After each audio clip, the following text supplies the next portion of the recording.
अस्सलाम वालेकुम स्टूडेंट्स, आज हम जो है वो चैप्टर नंबर 1 मेजरमेंट्स का जो है वो टॉपिक नंबर 1.2 स्टडी करेंगे और टॉपिक है फ़िज़िकल क्वांटिटीज़। अगर हम बात करें फ़िज़िक्स की तो फ़िज़िक्स एक ऐसा सब्जेक्ट है जिसके अंदर तमाम उन क्वांटिटीज़ को लिया जाता है जो कि मेजरेबल होती हैं। लाइक अगर हम ये बात करें कि कोई क्वांटिटी ऐसी है जिसको हम मेजर नहीं कर सकते तो उसकी फ़िज़िक्स में कोई जगह नहीं है। हम उन क्वांटिटीज़ को यूज़ करते हुए फ़िज़िक्स के कोई लॉज एक्सप्लेन नहीं कर सकते, फिज़िक्स की किसी किस्म की इक्वेशंस को एक्सप्लेन नहीं किया जा सकता। तो सिंपली यहाँ से पता क्या चलता है कि फ़िज़िक्स को एक्सप्लेन करने के लिए, फ़िज़िक्स के डिफरेंट पैरामीटर्स को एक्सप्लेन करने के लिए, लॉज ऑफ फिज़िक्स को एक्सप्लेन करने के लिए या इक्वेशन ऑफ मोशंस जो कि हम फ़िज़िक्स में स्टडी करते हैं, उन तमाम चीज़ों को स्टडी करने के लिए हमें जो चीज़ चाहिए होती है वो क्या है कि हमारी तमाम क्वांटिटीज़ जो उन इक्वेशंस में यूज़ हो रही हैं वो मेजरेबल हों। तो ऐसी तमाम क्वांटिटीज़ जिनको हम मेजर कर सकते हैं, जिनकी हम पैमाइश कर सकते हैं, उनको कहते हैं फ़िज़िकल क्वांटिटीज़। तो यहाँ हम लिख लेते हैं कि फ़िज़िकल क्वांटिटीज़ क्या है, मेजरेबल क्वांटिटीज़। अब मेजरेबल क्वांटिटीज़ का क्या मतलब है? लाइक अगर मैं ये बात कहती हूँ कि एक बॉल है, या आप कंसिडर कर लें यहाँ पे हमने एक बॉल ले लिया। अब अगर आपसे कोई पूछता है कि हमें ये बताएं कि इस बॉल का टोटल मास क्या है, तो आप क्या करेंगे? हम इजीली किसी भी मेजरिंग इंस्ट्रूमेंट को यूज़ करते हुए इस बॉल के मास को मेजर कर सकते हैं। तो इसका क्या मतलब है कि मास जो है वो एक मेजरेबल क्वांटिटी है।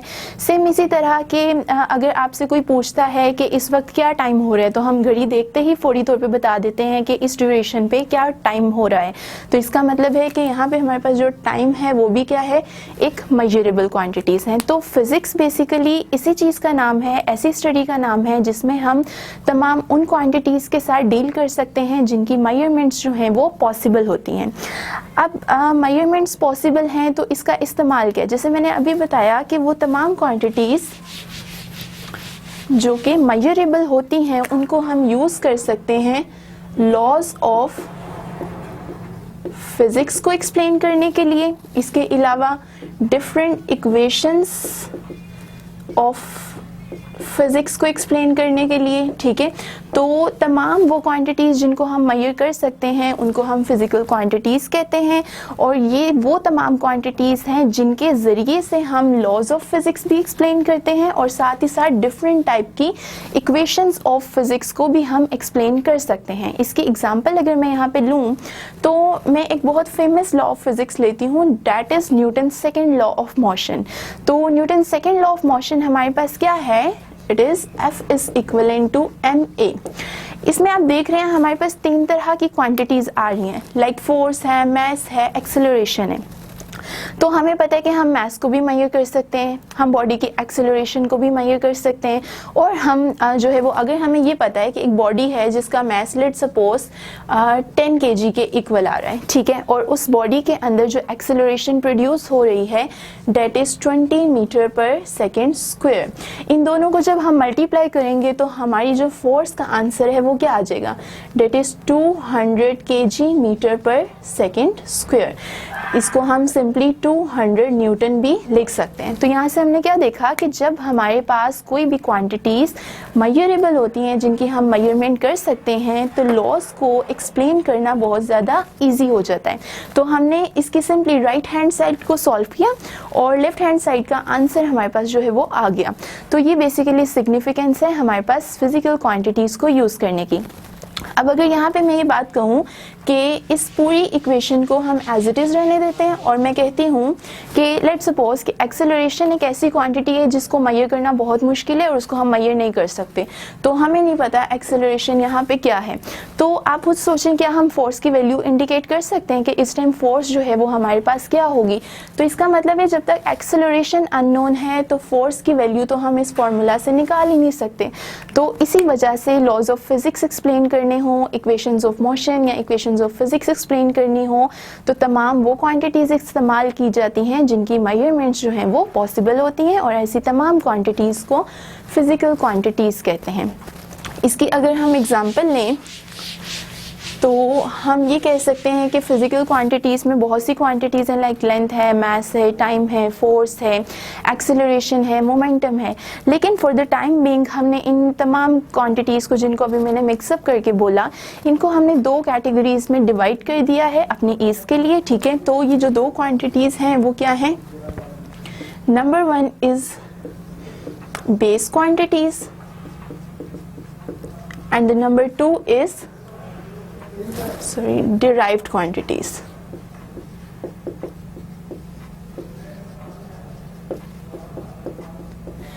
अब सिंपली बेस क्वांटिटीज़ क्या हैं? बेस क्वांटिटीज़ बेसिकली फिजिक्स की फाउंडेशन होती हैं, यानी आप सिंपली ये कह सकते हैं बेस का मतलब ही क्या है? किसी भी चीज़ की बुनियाद, किसी भी चीज़ की फाउंडेशन। तो इसको एक्सप्लेन करने के लिए मैं सबसे पहले एक छोटी सी सिंपल सी एग्जांपल लेती हूँ कि हमारे पास इंग्लिश के 26 अल्फ़ाबेट्स हैं। ये अल्फ़ाबेट्स जो हैं बेसिकली ये किस चीज़ का काम करते हैं? ये इंग्लिश के लिए फाउंडेशन का काम करते हैं, या इंग्लिश के लिए एक बेस का काम कर रहे होते हैं, ठीक है। यानी आपको जैसे याद होगा जब हम बहुत छोटी क्लासेस में आप स्टडी करते थे तो क्या होता था कि हम इन अल्फ़ाबेट्स को जो है वो सीखते थे, यानी हम जो है वो अपनी बेस को पहले स्ट्रॉन्ग करते थे। फिर एक दफ़ा जब हमें पता चल गया कि अल्फ़ाबेट्स क्या हैं, लाइक ABCD, और हमें दूसरी चीज़ ये भी पता है कि ये तमाम अल्फ़ाबेट्स जो हैं वो A to Z ये किसी दूसरी चीज़ से मिलके नहीं बने, बल्कि ये खुद से इंग्लिश की एक बेस के तौर पर जो है वो मौजूद हैं।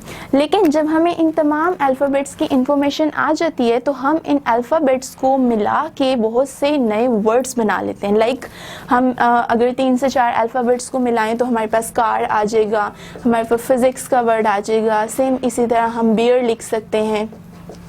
तो ये इसको अगर ये कंपैरिजन करें कि बेस क्वांटिटीज़ क्या हैं, वो क्वांटिटीज़ लाइक एन अल्फ़ाबेट्स जो कि किसी भी चीज़ की फाउंडेशन होती हैं, किसी भी चीज़ की बेस होती हैं, जिनको बनाने के लिए किसी दूसरी चीज़ का रेफरेंस नहीं लेना पड़ता, like characters of the alphabets A, B and C जो कि पहले से ही एग्जिस्ट करती हैं। लेकिन अगर हमें जो है वो बहुत से वर्ड्स दूसरे बनाने हैं तो उनको बनाने के लिए हमें रेफरेंस लेना पड़ता है किनका? इन अल्फ़ाबेट्स का, like car, physics and beer. तो इस चीज़ को अगर आप समझ सकते हैं तो इससे हम जो है वो अब एक्सप्लेन करते हैं कि बेस क्वांटिटीज़ क्या होती हैं और डिराइव्ड क्वांटिटीज़ क्या हैं। तो बेस क्वांटिटीज़ फिज़िक्स में ऐसी क्वांटिटीज़ हैं जिनको एक्सप्लेन करने के लिए किसी दूसरी क्वांटिटीज़ की ज़रूरत नहीं होती है, ये ऑलरेडी जो है वो हमारे पास फाउंडेशन का काम कर रही होती हैं, बेस क्वांटिटीज़ कहलाती हैं, ठीक है। और डिराइव्ड क्वांटिटीज़ ऐसी क्वांटिटीज़ हैं जिनको एक्सप्लेन करने के लिए हमें जो है वो बेस क्वांटिटीज़ की जो है वो हेल्प लेनी पड़ती है, बेस क्वांटिटीज़ को जो है वो यूज़ करना पड़ता है। तो वो जो क्वांटिटीज़ हमारे पास आती हैं, these are known as derived quantities. इसके लिए आप ये भी कह सकते हैं कि वो तमाम क्वांटिटीज़ जिनको हम बेस क्वांटिटीज़ से डिराइव करते हैं वो हमारी डिराइव्ड क्वांटिटीज़ जो हैं वो कहलाती हैं। तो अब इसकी एग्जांपल्स अगर लें तो हमारे पास बेस क्वांटिटीज़ जो हैं वो कौन कौन सी हैं? इसमें आ जाता है हमारे पास लेंथ आ जाती है, इसमें हमारे पास मास आ जाता है, टाइम आ जाता है, और इसी तरह जो है वो हमारे पास करंट है, अमाउंट ऑफ ए सब्सटेंस है, इंटेंसिटी ऑफ लाइट है। अब इसी तरह अगर हम डिस्कस करें कि डिराइव्ड क्वांटिटीज़ जो हैं वो कौन कौन सी क्वांटिटीज़ इसमें आ सकती हैं, तो एक एग्जांपल लेते हैं हम स्पीड की। स्पीड बेसिकली एक डिराइव्ड क्वांटिटी है। स्पीड का फॉर्मूला अगर आपको याद हो तो क्या फॉर्मूला था? Distance divided by time. अब इसमें देखें कि डिस्टेंस जो है उसके लिए हम सेम वही लेंथ वाली चीज़ ही इस्तेमाल करते हैं ना, लाइक कि ये जो हमारे पास स्पीड है वो किन दो चीज़ों से मिलके बनी है, एक तो लेंथ से और दूसरी चीज़ टाइम से। तो लेंथ और टाइम बेसिकली दोनों क्या हैं? बेस क्वांटिटी है, लेकिन उससे हमने एक नई क्वांटिटी बना ली है जिसको हमने स्पीड कहा है, और ये क्या है? ये एक हमारे पास डिराइव्ड क्वांटिटी आ जाती है, ठीक है। सेम इसी तरह अगर एक और एग्जाम्पल लें हम, तो हम कह लेते हैं फोर्स। फोर्स क्या होता है? Mass into acceleration. तो मास क्या है हमारे पास? मास जो है वो एक बेस क्वांटिटी है। सेम इसी तरह जब हम एक्सेलरेशन के फॉर्मूला को जो है वो रीओपन करते हैं तो हमारे पास क्या आता है? वेलोसिटी डिवाइडेड बाय टाइम, और फिर मज़ीद वेलोसिटी को अगर हम खोलें तो हमारे पास क्या आता है, distance divided by time divided by time. तो अब यहाँ पे आप देख सकते हैं कि हमारे पास इस पूरी इक्वेशन में जितनी भी क्वांटिटीज़ आ रही हैं वो क्या हैं, मैस भी एक बेस क्वांटिटी है, डिस्टेंस भी लेंथ की फॉर्म में एक बेस क्वांटिटी है, और टाइम भी हमारे पास एक बेस क्वांटिटी है। तो जब भी हम बेस क्वांटिटीज़ को यूज़ करते हुए कोई क्वांटिटी बनाते हैं तो वो कहलाती है हमारे पास डिराइव्ड क्वांटिटीज़। सेम इसी तरह डिराइव्ड क्वांटिटीज़ की और भी बहुत से एग्जांपल्स हैं, लाइक हमारे पास इम्पल्स है, मोमेंटम है, इसके अलावा जो है वो हमारे हम ये कह सकते हैं कि इनर्शिया वगैरह। तो ये तमाम चीज़ें जो है वो हमारे पास डिराइव्ड क्वांटिटीज़ की एग्जांपल में जो है वो कवर हो जाती हैं। अब हमने एक छोटा सा पॉइंट और इस लेक्चर के अंदर जो है वो सीखना है, और वो क्या है कि हम बेस क्वांटिटीज़ को या फिर हमारी जो बेस क्वांटिटीज़ होती हैं उनको हम किस तरीके के साथ जो है वो क्या कर सकते हैं, मेजर कर सकते हैं। ठीक है, how to measure base quantities.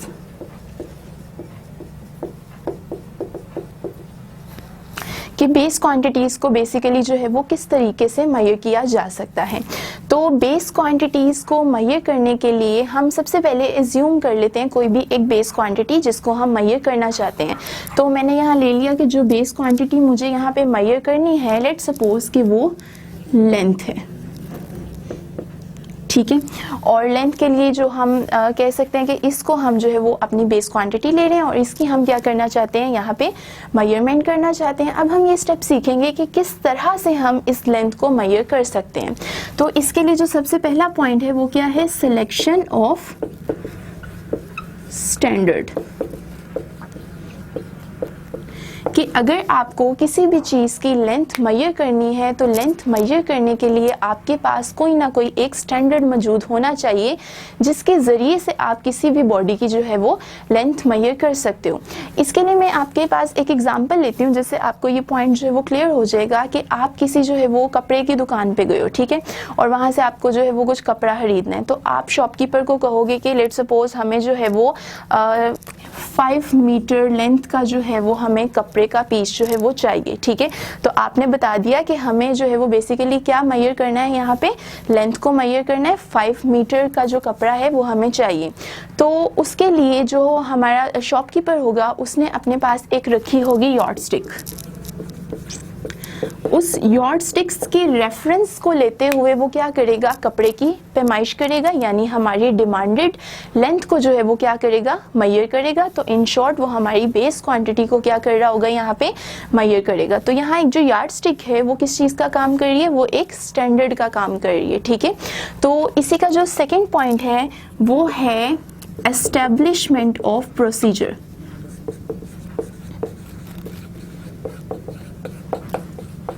अब एस्टेब्लिशमेंट ऑफ प्रोसीजर का क्या मतलब है कि अब वो किस तरीके से जो है वो हमारी लेंथ को मेजर करेगा। ठीक है, एस्टेब्लिशमेंट ऑफ प्रोसीजर मीन कि वो क्या तरीका अपनाएगा जिसके ज़रिए वो हमारी डिमांडेड लेंथ यानी 5 मीटर के क्लॉथ को मेजर करके हमें जो है वो दे देगा। तो अब जो उसका काम होगा वो क्या होगा कि सबसे पहले उसने देखा कि उसके पास एक यॉर्डस्टिक है। फॉर एग्जांपल उसके पास जो यॉर्डस्टिक पड़ी हुई है वो इक्वल है 1 मीटर के। ठीक है, अब वो क्या करेगा कि अपनी उस यॉर्डस्टिक को उठाएगा और कपड़े के ऊपर 5 दफ़ा जो है वो उसको रोल करेगा और हमें हमारी डिज़ायर्ड लेंथ का जो कपड़ा है वो उतार के दे देगा, डेट इज़ 5 मीटर्स। ठीक है, तो ये वो प्रोसीजर है जिसके ज़रिए से हम जो है वो अपनी डिज़ायर्ड लेंथ को, डिज़ायर्ड बेस क्वांटिटी को जो है वो ईज़िली मेजर कर सकते हैं। अब जो हमने यहाँ पे स्टैंडर्ड यूज़ किया है, लाइक मैंने अपनी एग्जांपल में जो लिया वो क्या है, एक यॉर्डस्टिक यूज़ की है। ठीक है, तो यहाँ पे मैंने जो स्टैंडर्ड यूज़ किया है, स्टैंडर्ड के लिए कुछ 2 इंपॉर्टेंट बातें आपको पता होनी चाहिए कि आपका स्टैंडर्ड किस टाइप का होना चाहिए। ठीक है, तो अगर हम स्टैंडर्ड को डिस्कस करें यहाँ पे कि आपका जो स्टैंडर्ड है उसकी 2 करेक्टरिस्टिक्स होनी चाहिए, और वो 2 करेक्टरिस्टिक्स जो हैं वो क्या है। तो नंबर 1 करेक्टरिस्टिक ये है आपके स्टैंडर्ड की कि उसको असेसिबल होना चाहिए। असेसिबल का मतलब क्या है कि जिसकी रसाई बहुत आसान हो, जो इजीली आपको अवेलेबल हो। तो जैसे मेरे एग्जांपल में यार्ड स्टिक यूज़ की, तो वो एक ऐसा स्टैंडर्ड है जो कि आपको कहीं पे भी मिल जाएगा पाकिस्तान के, कहीं भी आप किसी मार्केट में जाते हो, कहीं बाजार जाते हो, तो आपको हर शॉप के ऊपर जो है वो नज़र आ रहा होता है। तो इसका मतलब है ऐसा स्टैंडर्ड लेना है जो कि असेसिबल हो, आसानी से आपको जो है वो मिल सकता हो। दूसरी जो हमारे पास इसकी करेक्टरिस्टिक है स्टैंडर्ड की, वो क्या होनी चाहिए कि हमारा जो स्टैंडर्ड है वो इनवेरिएबल होना चाहिए। इनवेरिएबल का मतलब क्या है, जो कांस्टेंट रहना चाहिए, जिसमें किसी किस्म की भी तब्दीली जो है वो नहीं आनी चाहिए। लाइक इसके अगर मैं एग्जांपल लूँ तो ये नहीं कि आप एक दिन शॉपकीपर के पास गए हो और उसने जो अपना यार्ड स्टिक रखी है, जो उसने अपना स्टैंडर्ड सेट किया हुआ है, लेट सपोज उसने कहा कि इसकी जो लेंथ है वो 1 मीटर है, और 2 माह बाद जब आप गए हो तो उसने कह दिया जी कि मेरा जो यार्ड स्टिक है उसकी लेंथ 1.5 मीटर है। तो ये चीज़ गलत है। जो भी आप स्टैंडर्ड यूज़ करो, उसकी जो लेंथ है या उसकी जो तमाम क्राइटेरियाज हैं वो फिक्स होने चाहिए, उसमें किसी किस्म का जो है वो चेंज नहीं होना चाहिए। तो ये था हमारा टॉपिक फिजिकल क्वांटिटीज़ का, कि फिजिकल क्वांटिटीज़ क्या होती हैं, कितने टाइप्स की होती हैं, और हम किस तरीके से, किन प्रोसीजर से, किस मेथड से अपनी बेस क्वांटिटीज़ को मेजर कर सकते हैं, और उनके स्टैंडर्ड की जो है वो क्या क्या करेक्टरिस्टिक हमारे पास होनी चाहिए।